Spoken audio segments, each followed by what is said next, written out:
إن الحمد لله نحمده ونستعينه ونؤمن به ونتوكل عليه ونعوذ بالله من شرور أنفسنا ومن سيئات أعمالنا من يهده الله فلا مضل له ومن يضلل فلا هادي له وأشهد أن لا إله إلا الله وحده لا شريك له وأشهد أن محمدا عبده ورسوله أرسله بالهدى ودين الحق ليظهره على الدين كله ولو كره المشركون اللهم صل على محمد وعلى آل محمد كما صليت على إبراهيم وعلى آل إبراهيم وبارك على محمد وعلى آل محمد كما باركت على إبراهيم وعلى آل إبراهيم إنك حميد مجيد أما بعد فإن خير الحديث كتاب الله وخير الهدي هدي محمد صلى الله عليه وسلم وشر الأمور محدثاتها وكل محدثة بدعة وكل بدعة ضلالة وكل ضلالة في النار أعوذ بالله من الشيطان الرجيم بسم الله الرحمن الرحيم يا أيها الذين آمنوا اتقوا الله حق تقاته ولا تموتن إلا وأنتم مسلمون بسم الله الرحمن الرحيم إن الذين يكفرون بآيات الله ويقتلون النبيين بغير حق ويقتلون الذين يأمرون بالقسط من الناس فبشرهم بعذاب أليم. ഏറെ ബഹുമാന്യരായ മുഅ്മിനീങ്ങളെ മുഅ്മിനാത്തുകളെ, അല്ലാഹു സുബ്ഹാനഹു വ തആലയുടെ നിയമങ്ങളും നിർദ്ദേശങ്ങളും വിധിവിലക്കുകളുമൊക്കെ നമ്മൾ ജീവിക്കുന്ന നമ്മുടെ ഓരോ ചുറ്റുപാടിലും സന്ദർഭങ്ങളിലും നമ്മൾ ഇടപെടുന്ന ഓരോ ഇടങ്ങളിലും സൂക്ഷ്മത പുലർത്തി തഖ്വയുള്ളവരായി മാറണമെന്ന് എന്നോടും നിങ്ങളോടുമായി ഓർമ്മപ്പെടുത്തുകയാണ്, വസിയത്ത് ചെയ്യുകയാണ്. ലോകം വീണ്ടും യുദ്ധങ്ങളുടെ അസ്വസ്ഥതകളിലേക്കും വലിയ കെടുതികളിലേക്കുമൊക്കെ എടുത്തെറിയപ്പെട്ട ഒരു സാഹചര്യത്തിലാണ് നമ്മളുള്ളത്. സർവനാശം വിതക്കുന്ന സയണിസ്റ്റ് ഭീകരത പാവപ്പെട്ട മനുഷ്യർക്ക് മേൽ അഴിഞ്ഞാടുന്ന കാഴ്ചകളാണ് നമ്മൾ കണ്ടുകൊണ്ടിരിക്കുന്നത്. നിർദാക്ഷിണ്യം മനുഷ്യരെ കൊല്ലുകയും മനുഷ്യനെ ജീവിക്കാൻ ആവശ്യമായ എന്തെങ്കിലും ഒരു നേരിയൊരു കാര്യത്തെപ്പോലും പ്രോത്സാഹിപ്പിക്കാതെ എല്ലാ ജീവിത സാഹചര്യങ്ങളെയും നശിപ്പിച്ചുകൊണ്ടുമാണ് ഇസ്രായേൽ ഭരണകൂടം ഇപ്പോൾ മുന്നോട്ട് പോയിക്കൊണ്ടിരിക്കുന്നത്. ഭക്ഷണത്തിനും വെള്ളത്തിനും ഉപരോധം ഏർപ്പെടുത്തി മനുഷ്യരെയൊക്കെ അർദ്ധജീവനാക്കിയിടുന്ന കാഴ്ചകളാണ് നമ്മൾ കാണുന്നത്.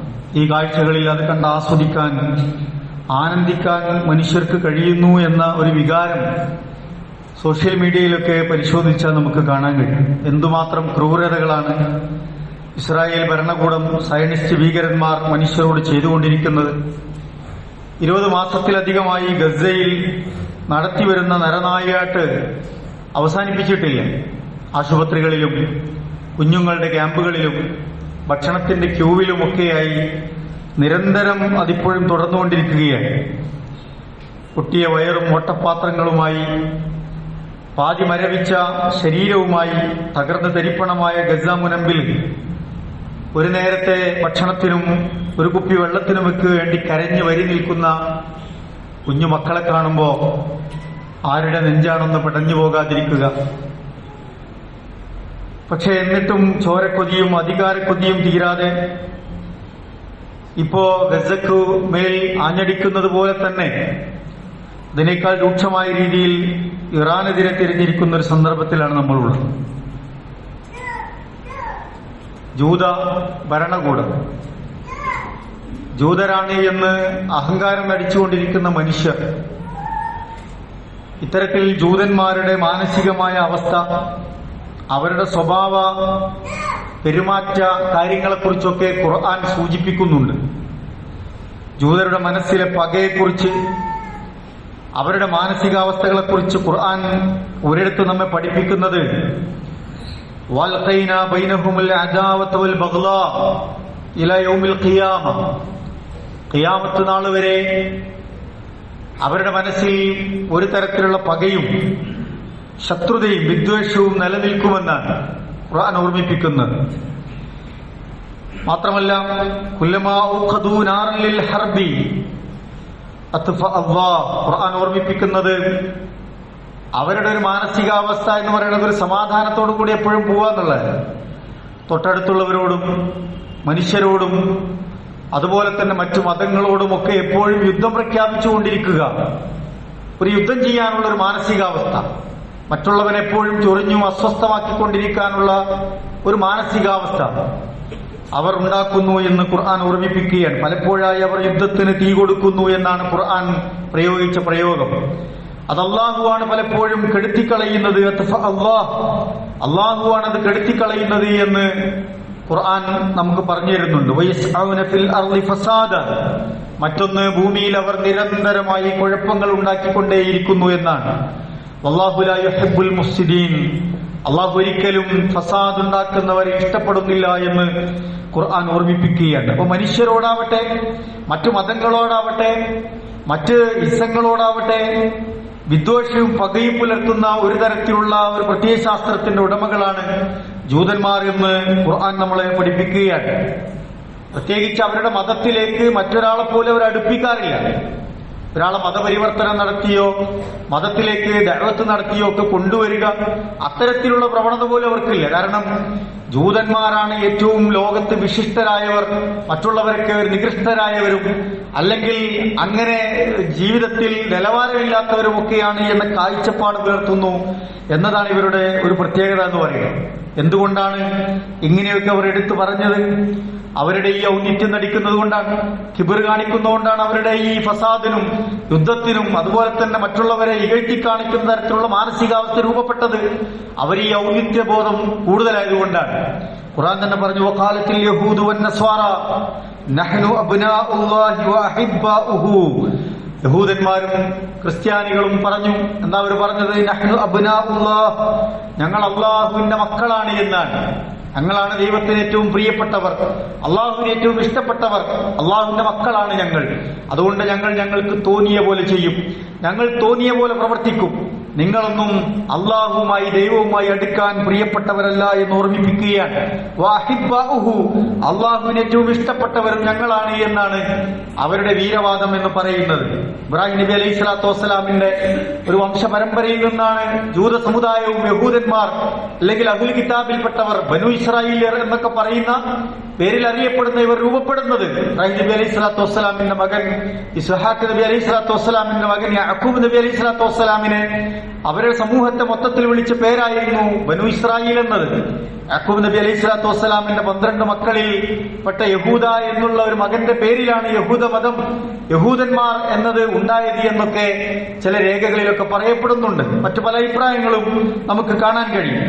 അങ്ങനെ ഇബ്രാഹിം നബി അലൈഹി സ്വലാത്തു വസ്സലാമിന്റെ ആളുകൾ ഞങ്ങളാണ്, ക്രിസ്ത്യാനികളോ മുസ്ലിങ്ങളോ അല്ല എന്ന് വാദിക്കുകയും ഞങ്ങളാണ് അള്ളാഹുവിന് ഏറ്റവും പ്രിയപ്പെട്ടവരെന്നും അതുകൊണ്ട് മറ്റുള്ളവരൊന്നും ഞങ്ങളുമായി അടുക്കാനോ ഉത്കൃഷ്ടരോ അല്ല എന്നുള്ള കാഴ്ചപ്പാടാണ് ഇവർ വെച്ചു പുലർത്തുന്നത്. ഞങ്ങളാണ് വിശിഷ്ടരെന്നും വേറെ ആരും ഞങ്ങളെക്കാൾ ഉത്കൃഷ്ടരാകാൻ ശ്രമിക്കേണ്ടതുമില്ല എന്ന ഒരു കാഴ്ചപ്പാടിന്റെ പുറത്താണ് തൊട്ടപ്പുറത്തും ഇപ്പുറത്തുമുള്ള രാജ്യങ്ങളെയും മനുഷ്യരെയും ഒക്കെ എപ്പോഴും ആക്രമിച്ചുകൊണ്ടിരിക്കുന്നു, യുദ്ധം ചെയ്തുകൊണ്ടിരിക്കുന്നു, അവരുടെ അന്നം മുടക്കുന്നു, അവരുടെ സ്വസ്ഥത കെടുത്തുന്ന പ്രവർത്തനങ്ങളൊക്കെ നിരന്തരമായി അവർ ചെയ്തുകൊണ്ടിരിക്കുന്നത്. മാനുഷികമായ എല്ലാ വിഭവങ്ങളും തടയുകയാണ്, നീതി നിഷേധിക്കപ്പെടുകയാണ്. ഗസയിലേക്ക് തന്നെ ഭക്ഷണവും മരുന്നും വെള്ളവും ഒക്കെയായി പോയ ഒരു കപ്പലിനെ, അതിലെ പരിസ്ഥിതി പ്രവർത്തകരെ, ആരോഗ്യ പ്രവർത്തകരെ, മനുഷ്യാവകാശ പ്രവർത്തകരെ ആ കപ്പൽ പിടികൂടുകയും അതിനെ ബുദ്ധിമുട്ടിലാക്കുകയും അതിൽ പോയ യാത്രക്കാരെ മുഴുവൻ തടവിലാക്കുകയും അവരതിക്രൂരമായി ഉപദ്രവിക്കുകയൊക്കെ ചെയ്യുന്ന വാർത്തകളാണ് വന്നുകൊണ്ടിരിക്കുന്നത്. ജീവൻ നിലനിർത്താൻ വേണ്ടി അവസാനത്തെ ഒരു നിമിഷം കാത്തുനിൽക്കുന്ന മനുഷ്യർക്ക് വേണ്ടിയാണ് ഇത്തരം മനുഷ്യാവകാശ പ്രവർത്തകർ പുറപ്പെടുന്നത്. മുസ്ലിങ്ങളൊന്നും അല്ല അവര്, മനുഷ്യരെ സ്നേഹിക്കുന്ന ആളുകളാണ്, മനുഷ്യജീവന് വില കൽപ്പിക്കുന്നവരാണ്, മനുഷ്യർ പരസ്പരം സമാധാനത്തിൽ കഴിയണമെന്ന് ആഗ്രഹിക്കുന്നവരാണ്, വേദനകളിലും വേവലാതികളിലും സങ്കടങ്ങളിലും കൂടെ നിൽക്കണം, ചേർത്ത് നിർത്തണമെന്ന് ആഗ്രഹിക്കുന്നവരാണ്. അവർക്ക് ഇടയിലേക്ക് പോയവരെയാണ് ഈ യുദ്ധഭ്രാന്തന്മാർ യഥാർത്ഥത്തിൽ പൊറുതികേടുണ്ടാക്കിയിരിക്കുന്നത് എന്ന് നമുക്ക് മനസ്സിലാക്കാൻ കഴിയും. ഈ ജൂതന്മാരുടെ അല്ലെങ്കിൽ ഇസ്രായേൽ സമൂഹത്തിന്റെ അവരുടെ യുദ്ധക്കൊതി എന്ന് പറയുന്നത് ഇന്നും ഇന്നലെയും തുടങ്ങിയതാണ് എന്ന് നമ്മൾ വിചാരിക്കേണ്ടതില്ല. എത്രയെത്ര മനുഷ്യരെയാണ് അവർ കൊന്നൊടുക്കിയത്, എത്രയെത്ര പ്രവാചകന്മാരെയാണ് അവർ കൊന്നൊടുക്കിയത്. ഇന്നല്ലദീന യക്ഫുറൂന ബിആയാത്തില്ല, അവർ അല്ലാഹുവിന്റെ വചനങ്ങളെ നിഷേധിച്ചു തള്ളുകയാണ്. ജൂതന്മാർ അല്ലാഹുവിനവർ വില കൽപ്പിക്കുന്നില്ല, ഞങ്ങൾ അല്ലാഹുവിന്റെ ആളുകളാണെന്നൊക്കെ പറയുമെങ്കിലും അല്ലാഹ് പറഞ്ഞിടത്തുന്നവർ നിൽക്കുന്നില്ല. വയഖ്തുലൂന നബിയ്യീന ബിഗൈരി ഹഖ്, യാതൊരു ന്യായവും കൂടാതെ, ഒരു കാരണവും കൂടാതെ അള്ളാഹുവിന്റെ പ്രവാചകന്മാരെ, നബിമാരെ ക്രൂരമായി കൊല ചെയ്തവരാണവർ. വയഖ്തുലൂനല്ലദീന യഅ്മുറൂന ബിൽ ഖിസ്തി മിനന്നാസ്, നീതിക്ക് വേണ്ടി ആരെങ്കിലും സംസാരിക്കുന്നുണ്ടോ? നീതി നടപ്പിലാക്കാൻ വേണ്ടി ആരെങ്കിലും പ്രവർത്തിക്കുന്നുണ്ടോ? നീതിക്ക് വേണ്ടി നിലകൊള്ളുന്ന മനുഷ്യർക്കിടയിൽ അവർ കടന്നു ചെന്ന് അവരെയും ക്രൂരമായി അവർ കൊല ചെയ്യുന്നു എന്ന് ഖുർആൻ നമ്മളെ പഠിപ്പിക്കുകയാണ്. ഫബശ്ശിർഹും ബിഅദാബിൻ അലീം, അവർക്ക് വേദനാജനകമായ ശിക്ഷയുണ്ട് എന്ന് ഖുർആൻ താക്കീത് നൽകുകയാണ്. ആയത്തുകളെ നിഷേധിക്കുന്നു, യാതൊരു ന്യായവും കൂടാതെ നബിമാരെ കൊല്ലുന്നു, മനുഷ്യർക്കിടയിൽ നീതി നടപ്പാക്കുന്നവരെ കൊല്ലുന്നു, അത് കൽപ്പിക്കുന്നവരെ കൊല്ലുന്നു. നോക്കൂ, സക്കരിയ അലൈഹിസ്സലാത്തു വസ്സലാമിന്റെ കൊലപാതകം, അദ്ദേഹത്തെ കൊല ചെയ്തത് ജൂതന്മാരായിരുന്നു എന്ന് ചരിത്രം നമ്മളെ പഠിപ്പിക്കുന്നുണ്ട്. യഹിയ നബി അലൈഹിസ്സലാത്തു വസ്സലാമിനെ കൊന്നത് ജൂതന്മാരായിരുന്നു എന്ന് അദ്ദേഹത്തിന്റെ ചരിത്രം പഠിക്കുന്നത് നമുക്ക് മനസ്സിലാക്കി തരുന്നുണ്ട്. ഈസാ അലൈഹിസ്സലാത്തു വസ്സലാമിനെയും ഞങ്ങൾ കൊന്നു എന്ന് വളരെ അഭിമാനബോധത്തോടു കൂടി പറയുന്ന ഒരു സമൂഹമുണ്ടെങ്കിൽ അതും ജൂതന്മാരാണ് എന്ന് പ്രിയപ്പെട്ടവരെ നമുക്ക് മനസ്സിലാക്കാൻ കഴിയും. പക്ഷേ ഖുർആൻ പറഞ്ഞു അദ്ദേഹത്തെ അവർക്ക് കൊല്ലാൻ കഴിഞ്ഞിട്ടില്ല, കുരിശിൽ തറക്കാൻ കഴിഞ്ഞിട്ടില്ല. അള്ളാഹു അദ്ദേഹത്തെ ആകാശ ലോകത്തേക്ക് ഉയർത്തിയിരിക്കുന്നു എന്ന് ഖുർആൻ പഠിപ്പിക്കുന്നുണ്ട്. ഞാൻ പറഞ്ഞത്, നബിമാരെ കൊല്ലുന്നതൊക്കെ ഒരു അഭിമാനമായി കാണുന്ന ഒരു സമുദായത്തിനും സമൂഹത്തിനും പ്രിയപ്പെട്ടവരെ, ഇവിടെ മറ്റു മനുഷ്യരെ, മറ്റു മതാനുയായികളെ കൊന്നു കൊല വിളിക്കുന്നതിന് എന്തെങ്കിലും ന്യായം വേണ്ടതുണ്ടോ എന്ന് നമ്മൾ ആലോചിച്ച് നോക്കുക. മഹാനായ മുസ്തഫ റസൂലുള്ളാഹി സ്വല്ലല്ലാഹി അലൈഹി വസല്ലമയെ 2 തവണയാണ് ജൂതന്മാർ കൊല്ലാൻ ശ്രമിച്ചത്. മദീനയിൽ ദീനീ കാര്യങ്ങൾ പഠിക്കാനെന്ന വ്യാജേന നബി സല്ലല്ലാഹി അലൈഹി വസല്ലമയുടെ മദീനയിലെ ഒരു കോട്ടയിലേക്ക് വിളിക്കുകയും ഒരു ചർച്ച നടത്തി ഞങ്ങൾക്കിതൊന്ന് പഠിപ്പിച്ചു തരണമെന്ന് വിളിച്ചു വരുത്തിയിട്ട് അവസാനം കോട്ടയുടെ വാതിലിൽ വലിയ പാറക്കല്ലുകൾ കയറ്റി വെച്ച് റസൂലുള്ളാഹിന്റെ തലയിലേക്കും മുതുകിലേക്കും ഈ പാറക്കല്ലുകൾ തള്ളിയിട്ട് കൊല്ലാൻ പ്ലാൻ ചെയ്ത ചതിയന്മാരാണ് അന്നത്തെ ജൂതന്മാർ മദീനയിൽ ഉണ്ടായിരുന്നവർ എന്ന് നമുക്ക് കാണാൻ കഴിയും. അല്ലാഹു സുബ്ഹാനഹു വ തആല ജിബ്രീൽ അലൈഹിസ്സലാത്തു വസ്സലാം മുഖേന വഹീ നൽകി തിരുദൂതരെ രക്ഷപ്പെടുത്തുകയാണ് ഉണ്ടായത്. മറ്റൊരിക്കൽ ഖൈബർ യുദ്ധം കഴിഞ്ഞു വരുന്ന സമയത്ത് ഒരു സ്ത്രീ ആടിന്റെ മാംസമൊരുക്കി വെച്ച് അതിൽ വിഷം ചേർത്ത് ഭക്ഷണത്തിനും വിരുന്നിനും നബിയെ സൽക്കരിച്ച് റസൂൽ സല്ലല്ലാഹു അലൈഹി വസല്ലമയോട് സ്നേഹം പ്രകടിപ്പിച്ചുകൊണ്ട് ആ മാരകമായ വിഷമുള്ള ഭക്ഷണം നൽകിയ സന്ദർഭം നമ്മൾ മനസ്സിലാക്കിയതാണ്. അള്ളാഹുവിന്റെ റസൂൽ അത് ഭക്ഷിക്കുകയും അള്ളാഹുവിന്റെ കാവൽ കൊണ്ട് റസൂൽ സല്ലല്ലാഹു അലൈഹി വസല്ലമ രക്ഷപ്പെടുകയുമാണ് ചെയ്തത്. എന്നാൽ മരണത്തിന്റെ സന്ദർഭത്തിൽ പോലും റസൂൽ സല്ലല്ലാഹു അലൈഹി വസല്ലമ ആ ജൂതപ്പെണ്ണ് നൽകിയ വിഷത്തിന്റെ പദാർത്ഥം ശരീരത്തിലുണ്ടാക്കിയ അസ്വസ്ഥത മൂലം വലിയ പ്രയാസങ്ങൾ നേരിട്ടതായി മഹദി ആയിഷ റളിയല്ലാഹു തആല റിപ്പോർട്ട് ചെയ്യുന്ന ഹദീസുകളിൽ നമ്മൾ കാണുന്നുണ്ട്. നോക്കൂ, ഇത്രമാത്രം കഠിനമായ ക്രൂരതകൾ മനസ്സിൽ വെച്ചുകൊണ്ട് ജീവിക്കുകയും അത് സന്ദർഭം കിട്ടുമ്പോൾ എടുത്ത് ഉപയോഗിക്കുകയും ഒക്കെ ചെയ്യുന്ന ആളുകളാണ് യഥാർത്ഥത്തിൽ ജൂതന്മാരെന്ന് ഖുർആൻ നമ്മളെ പഠിപ്പിക്കുന്നുണ്ട്. പിന്നെ ആരിൽ നിന്നാണ് നമ്മൾ ദയ പ്രതീക്ഷിക്കുന്നത്, കരുണ പ്രതീക്ഷിക്കുന്നത്? അള്ളാഹുവിന്റെ കാവൽ മാത്രമാണ് പ്രിയപ്പെട്ടവരെ ഇത്തരം സന്ദർഭങ്ങളിൽ നമുക്കൊക്കെ തുണയായുള്ളത് എന്ന് നമ്മൾ മനസ്സിലാക്കുക. അള്ളാഹുവിനോട് നമ്മൾ നിരന്തരമായി പ്രാർത്ഥിച്ചുകൊണ്ടേയിരിക്കുക. എത്രയെത്ര നിഅമത്തുകളാണ് ബനൂ ഇസ്രായേൽ സമൂഹത്തിന് അള്ളാഹു കൊടുത്തത്. പക്ഷെ അള്ളാഹുവിനെ അവർ ധിക്കരിച്ചു, അള്ളാഹുവിനെ അവർ അനുസരിച്ചില്ല. നബിമാർ പറഞ്ഞത് അവർ കേട്ടില്ല, നീതിമാന്മാർ പറഞ്ഞതൊന്നും അവർ ഉൾക്കൊണ്ടില്ല. അതുകൊണ്ട് അവർക്ക് അള്ളാഹു തആല എന്താണ് നൽകിയത്? ദുരിബത്ത് അലൈഹിം ദില്ലത്തു വൽ മസ്കന. അള്ളാഹു തആല അവർക്ക് നിന്ദ്യതയും ശാപകോപങ്ങളും ആളുകൾക്കിടയിൽ നിർഗതിയും അന്തസ്സില്ലായ്മയും എല്ലാവരാലും വെറുക്കപ്പെട്ട ഒരു സമൂഹമായി അവരെ മാറ്റി എന്നാണ് ഖുർആൻ നമ്മളെ പഠിപ്പിക്കുന്നത്. മാത്രവുമല്ല, മരിക്കാൻ ഭയങ്കര ഭയമുള്ള മനുഷ്യന്മാരാണ് അവർ, മരണഭയമുള്ള ഭീരുക്കളാണ് അവർ. യഹൂദന്മാരും ജൂതന്മാരും എന്ന് നമുക്ക് മനസ്സിലാക്കാൻ കഴിയും.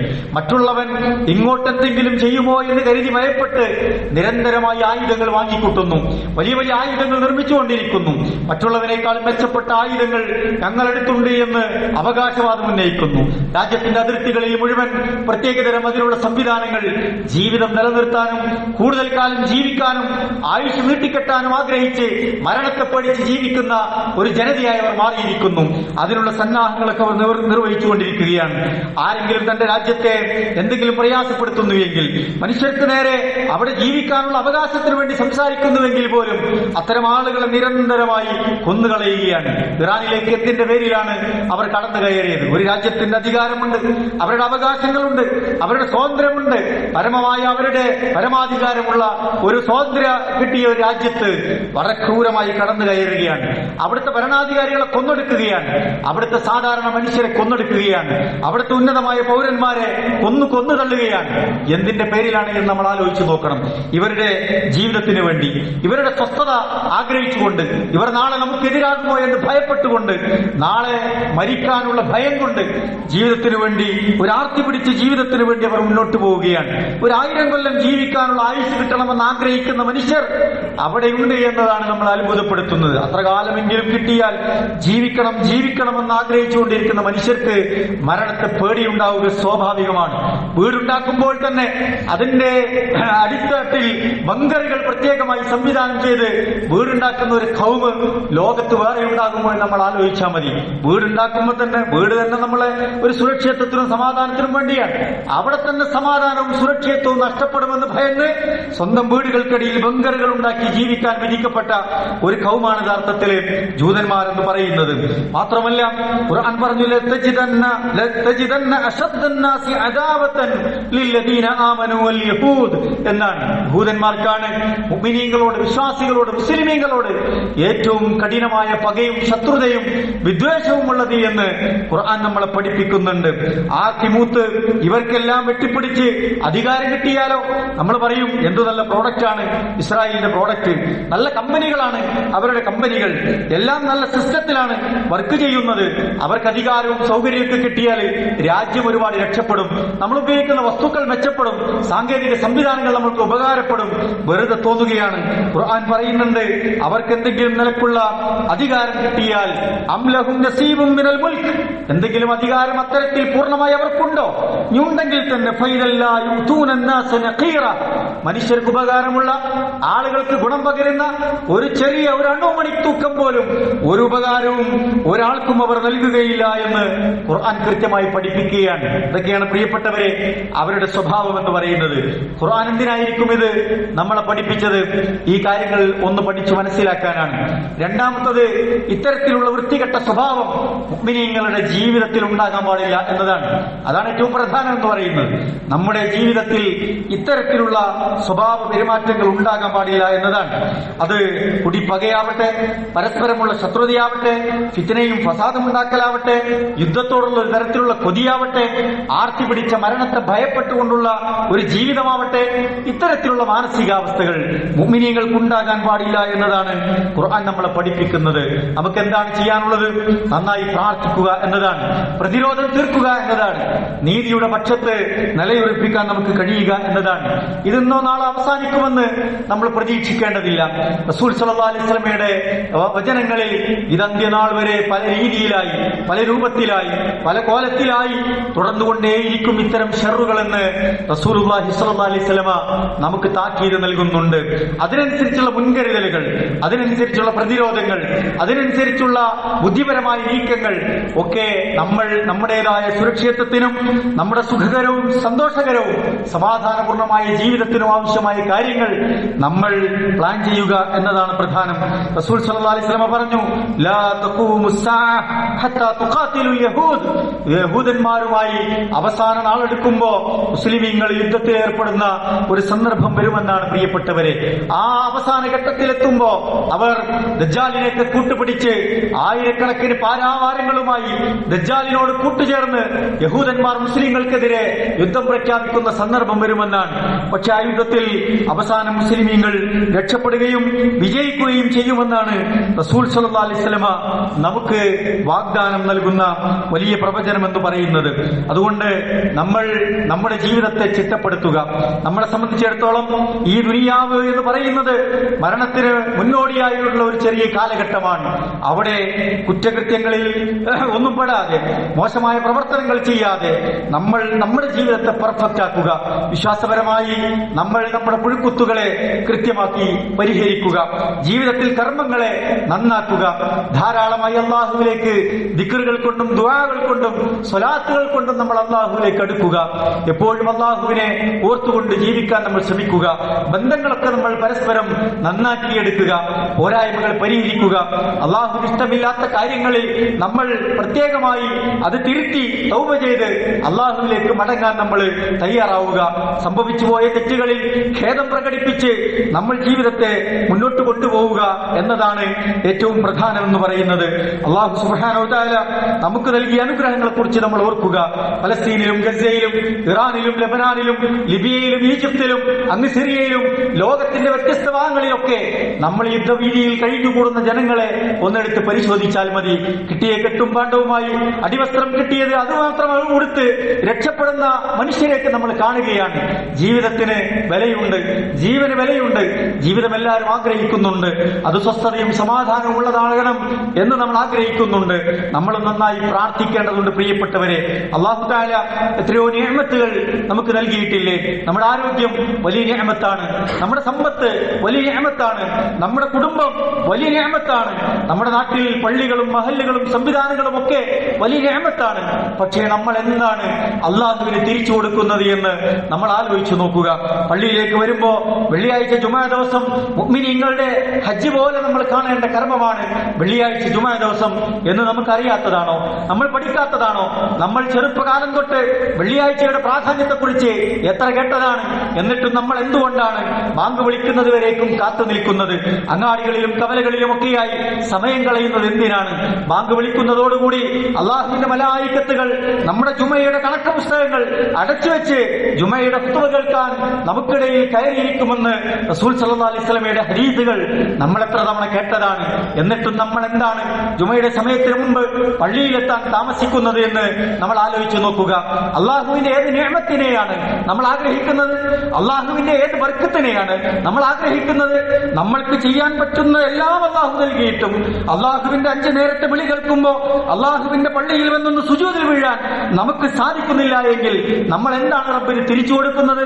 എത്രയോ സൗകര്യങ്ങളും സന്തോഷങ്ങളും അള്ളാഹു നൽകിയിട്ടും നമ്മുടെ സമ്പത്തിൽ നിന്നൊന്നും ചെലവഴിക്കാൻ നമുക്ക് സാധിക്കുന്നില്ലെങ്കിൽ എന്ത് നിഅമത്താണ്, എന്ത് ബർക്കത്താണ് അള്ളാഹുവിൽ നിന്ന് നമ്മൾ ആഗ്രഹിക്കുന്നത് എന്ന് നമ്മൾ ആലോചിച്ച് നോക്കുക. ഗസയുടെ തെരുവീതികളിലേക്ക് ഒന്ന് നോക്കിയാൽ അള്ളാഹുവേ അള്ളാഹുവേ എന്ന് വിളിച്ച് അൽഹംദുലില്ലാ അൽഹംദുലില്ലാ എന്ന് പറഞ്ഞ് കണ്ണീരിൽ വീണ് പ്രാർത്ഥിക്കാൻ കഴിയാത്ത മുഅ്മിനുകളാണോ നമ്മൾ എന്ന് നമ്മൾ ആലോചിച്ച് നോക്കേണ്ടതുണ്ട്. റസൂൽ സല്ലല്ലാഹു അലൈഹി വസല്ലം പറഞ്ഞു, മൻ അസ്ബഹ മിൻകും ആമിനൻ ഫീ സിർബിഹി. പലപ്പോഴും നമ്മൾ ഓർമ്മിപ്പിച്ച ഹദീസാണ്. ഒരു മനുഷ്യൻ അവന്റെ വിരിപ്പിൽ സമാധാനമായി കിടക്കാൻ കഴിയുക. രാത്രി നമ്മൾ ഉദ്ദേശിക്കുന്ന ബെഡിൽ ഉദ്ദേശിക്കുന്ന പുതപ്പ് വിരിച്ച് ഉദ്ദേശിക്കുന്ന തരത്തിൽ ശീതീകരിച്ച റൂമിൽ കിടന്ന് ഫാനൊക്കെ ഇട്ട് നമ്മുടെ ശബ്ദങ്ങളൊക്കെ നിയന്ത്രിച്ച് നമ്മുടെ മനസ്സ് ശാന്തമായി ഒന്നുറങ്ങാൻ കഴിയുക. ആ ഉറങ്ങിയ വിരിപ്പിൽ നിന്ന് രാവിലെ മര്യാദക്ക് നമുക്ക് എണീക്കാൻ കഴിയുക. അങ്ങനെ നിങ്ങൾക്ക് കഴിയുന്നുണ്ടോ?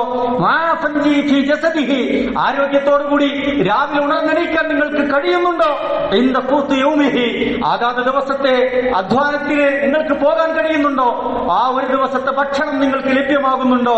റസൂൽ പറഞ്ഞു ഫകഅന്നമാ ഹീസത ലഹു ദുനിയ, അവൻ ദുനിയാവ് മുഴുവൻ ലഭിച്ചവനെ പോലെയാണ് എന്ന് റസൂൽ സല്ലല്ലാഹു അലൈഹി വസല്ലമ നമ്മളോടാണ് പറയുന്നത്. പ്രിയപ്പെട്ടവരെ, ചുറ്റുവട്ടങ്ങളിൽ ഇത്തരത്തിലുള്ള സംഘർഷങ്ങളും കലാപങ്ങളും ഭീതിതമായ സാഹചര്യങ്ങളിലൂടെ മുന്നോട്ട് പോകുമ്പോ നമുക്ക് റസൂലുള്ളാഹിന്റെ ഈ ഹദീസ് ഓർമ്മ വരണം.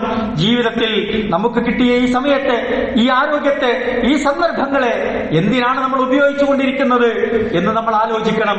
അള്ളാഹുവിന് വേണ്ടി, ദീനിനു വേണ്ടി, നമ്മുടെ ആഖിറത്തിന് വേണ്ടി എന്താണ് നമ്മൾ ചെയ്യുന്നത് എന്ന് പുനരാലോചനയുണ്ടാകണം. ഇതൊന്നും ആലോചിക്കാതെ സോഷ്യൽ മീഡിയകളിൽ വരുന്ന വാർത്തകൾക്ക് പുറകെ പോയി ഇറാന് വേണ്ടി സിന്ദാബാദ് വിളിക്കുകയും ഇസ്രായേലിന് വേണ്ടി മുർദാബാദ് വിളിക്കുകയും അങ്ങനെ ചെയ്ത് ജീവിക്കുകയല്ല നമ്മുടെ ദൗത്യമെന്ന് പറയുന്നത്. വരുന്ന വാർത്തകളുടെ നിജസ്ഥിതി പോലും സത്യസന്ധമാണ് എന്നതിന് ഒരു ഉറപ്പുമില്ല.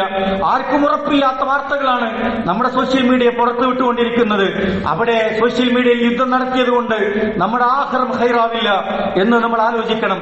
വകതിരിവോടുകൂടി, ക്ഷമയോടുകൂടി, പ്രാർത്ഥനയോടുകൂടി, ഒരു പ്രതിരോധത്തിന്റെ മനസ്സോടുകൂടി പ്രിയപ്പെട്ടവരെ നമുക്ക് മുന്നോട്ട് പോകാൻ കഴിയുമ്പോഴാണ് അല്ലാഹു തആല നമ്മുടെ ജീവിതത്തെ ധന്യമാക്കുന്നത്.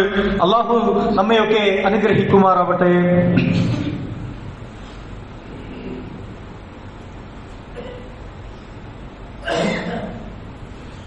അൽഹംദുലില്ലാഹ് സ്വലാത്തു വസ്സലാമു അലാ റസൂലില്ലാഹ് വഅലാ ആലിഹി വസഹ്ബിഹി അജ്മഈൻ. അമ്മാ ബഅദ്.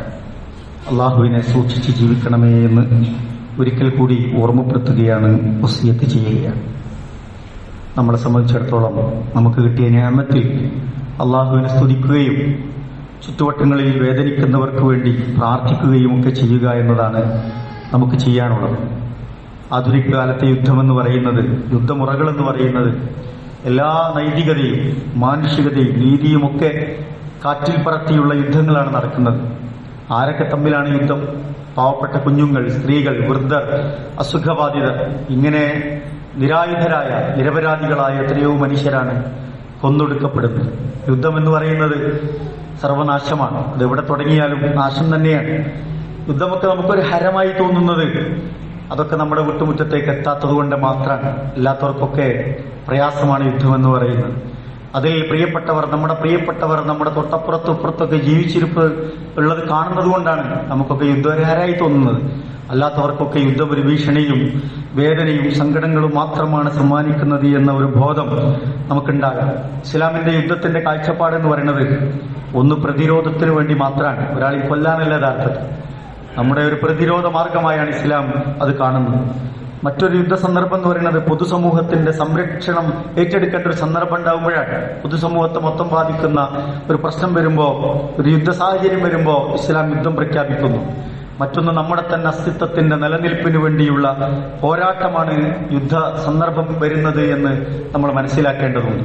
ഇതൊക്കെ നിലനിൽക്കുമ്പോഴും വിട്ടുവീഴ്ചയുടെ ഒരു സന്ദർഭം ഉണ്ടായാൽ, വിട്ടുവീഴ്ചയുടെ ഒരു സന്ദർഭം വന്നാൽ ഈ മൂന്ന് പറഞ്ഞ സാഹചര്യങ്ങളെക്കാളും പ്രാധാന്യത്തോടുകൂടി അതിന് പ്രാധാന്യം കൊടുക്കണമെന്നാണ് ഇസ്ലാം കൃത്യമായി പഠിപ്പിക്കുന്നത്. അതുകൊണ്ട് ഇസ്ലാമിന്റെ കാഴ്ചപ്പാടുകളൊക്കെ നമ്മൾ മനസ്സിലാക്കി മുന്നോട്ട് പോവുക, നന്നായി പ്രാർത്ഥിക്കുക. അള്ളാഹു നമ്മയൊക്കെ അനുഗ്രഹിക്കുമാറാവട്ടെ. സഹോദരങ്ങളെ, ഒരു പ്രത്യേക കാര്യം ഓർമ്മപ്പെടുത്താനുള്ളത്, നമ്മുടെ തൊട്ടടുത്തുള്ള 11-ാം വാർഡിലെ മിനി എസ്റ്റേറ്റിൽ ജീവിക്കുന്ന പാലംകുളങ്ങര അബ്ദുൾ റഷീദ് എന്ന് പറയുന്ന ചെറുപ്പക്കാരന് ഒരു സഹായവുമായി വന്നിട്ടുണ്ട്. 45 വയസ്സ് പ്രായമുള്ള ആ സഹോദരന് 2 കിഡ്നിയും തകരാറിലായിട്ടുണ്ട്.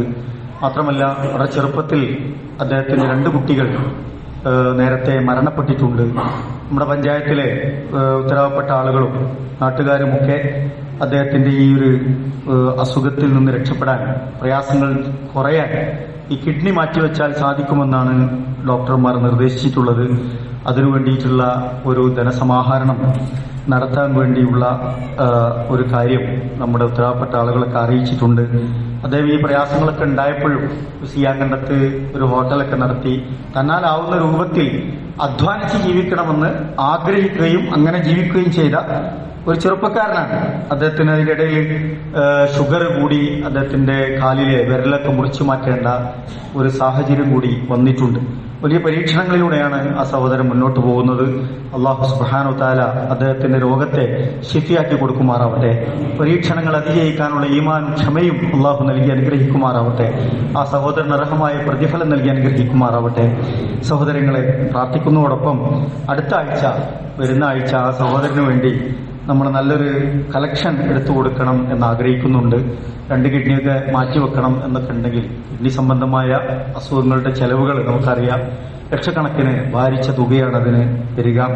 നമ്മൾക്കൊക്കെ അള്ളാഹു ഒരുപാട് ആയുസ്സും ആരോഗ്യവും ഒക്കെ നൽകിയിട്ടുണ്ട്. നമ്മളൊക്കെ പ്രയാസങ്ങൾ അനുഭവിക്കുന്നവരാണ്. നമ്മുടെ കയ്യിലുള്ള പണം നമുക്ക് തന്നെ തികയാത്ത സാഹചര്യങ്ങളൊക്കെ ഉണ്ട്. പക്ഷേ ഇപ്പോൾ നമ്മുടെ ചെറിയ ആവശ്യങ്ങൾ മാറ്റിവെച്ചാലും നല്ലൊരു തുക നമ്മൾ അടുത്ത ആഴ്ച വരുമ്പോൾ എല്ലാവരും കയ്യിൽ കരുതണം എന്ന് പ്രത്യേകം ഓർമ്മപ്പെടുത്തുകയാണ്.